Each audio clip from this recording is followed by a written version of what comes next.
అది ఆవిడ చాలా రోడ్ల మీదకి వచ్చి అందరినీ కొట్టి గొడవలు చేస్తాంట కదా, అట్లాగేమైనా చేస్తుందా? ఇంటికి వచ్చి గొడవ పెట్టినా కానీ మరి ఎందుకు గొడవ పెడుతున్నావు నా భార్యతో అని అన్నాడు మేడం.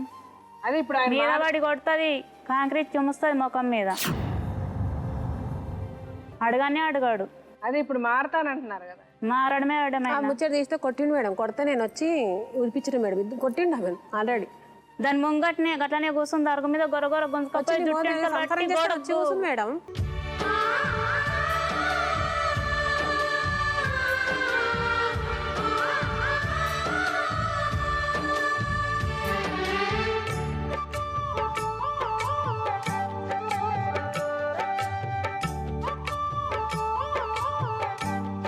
వచ్చి సంతానం చేస్తాను కూర్చుంది మేడం.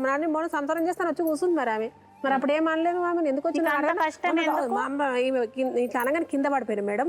ఈమె కూడా పడ్డది. మీరు మీ ఇద్దరితో ఒక విషయం చెప్పనా? మీరు ఇంతసేపు నాతో చెప్పారు, మళ్ళీ మీరు అదే చెప్తున్నారు.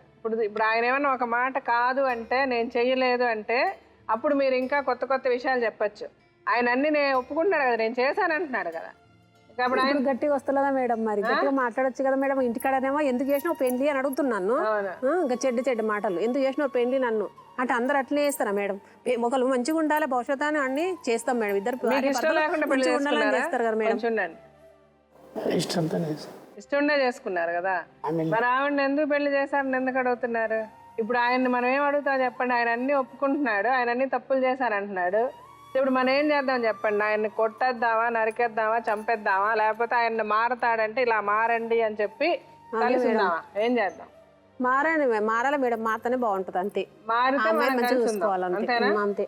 మీరేంటారండి? మీరు మారుతారు మేడం. ఈయన మాట్లాడితే తర్వాత చేసే పని చేస్తాడు. మరి ఆ మాట మాత్రం మాకు వద్దు. ఏడ మాట్లాడొద్దు. నాకు ఏడ వినవడం చోలు మాకు 24 గంటలు ఉంటది మేడం నంబరు. ఎందుకు ఫోన్ చేస్తావంటే అడగనీకి నన్ను అని అంటాడు.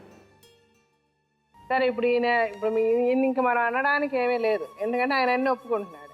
ఇప్పుడు తిట్టినా వేస్ట్. ఇప్పుడు మనం ఒక లిస్ట్ రాసుకొని తిట్టినా ఆయన అదే ఎక్స్ప్రెషన్ ఉంటుంది. ఇప్పుడైతే ఇట్లా ఉంటాడు. ఇంటికైతే మరి ఎట్లా మాట్లాడతారు అనుకున్నా మేడం. చాలా సీరియస్ గా నేనైతే వచ్చి మీ ఇంట్లో కూర్చోలేను. అట్లా మాట్లాడతాడు. నా మీదకే పడతాడు, నా మీదకే పడతాడు. అలా కాదండి, ఇప్పుడు నేను వచ్చి మీ ఇంట్లో కూర్చోలేను కదా. ఆయన ఏం చేస్తాను? నేనైతే చూడలే కదా. ఇప్పుడైతే మరి మంచిగా ఇట్లానే ఇప్పుడు ఆయన తిట్టాలంటే నేను ఒక బుక్ చేతిలో పెట్టుకొని వరుసగా తిట్టినా కూడా ఆయన అదే ఎక్స్ప్రెషన్ అట్లనే ఉంటాడు. ఏం మాట్లాడాడు? నేను తప్పు చేశాను, అవునండి చేశాను, మీరేం చేస్తారంటే మారుతాను. ఇంకేం చేయాలి మనం ఇప్పుడు ఆయన్ని? సరే ఇప్పుడు ఆయన నేనేం చేయాలని చెప్పే ముందు మనకి ప్రోగ్రామ్కి డాక్టర్ గారు, లాయర్ గారు వస్తారు. వాళ్ళిద్దరిని ఒకసారి పిలుద్దాం. ఏమల్లం గారు, మీరు నిజంగా మారాలనుకుంటున్నారా? సరే, మీరు మారాలనుకుంటున్నారు కాబట్టి మీరు ఎలా మారచ్చు, మారడానికి ఏమేమి అవకాశాలు ఉన్నాయి అని వాళ్ళిద్దరు కూడా చెప్తారు. వాళ్ళిద్దరు చెప్పిన తర్వాత నేను గట్టిగా చెప్తా. నేను చెప్పినట్టు ఉండకపోతే మటుకు నేను ఊరుకోను. సరేనా? ఓకే, సరే రండి.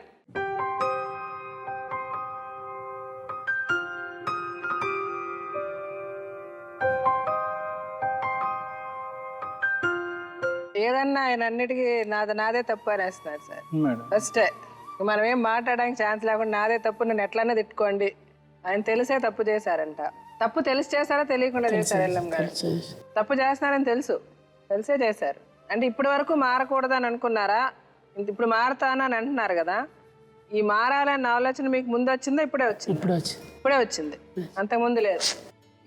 అంటే ఇలా అంతమంది టీవీలో అది పిలిచి కూర్చోబెట్టగానే మేడం దెబ్బ తాకింది కదా, మీ టీవీ వస్తుంది చూడమని చెప్పిన ఈమెకు.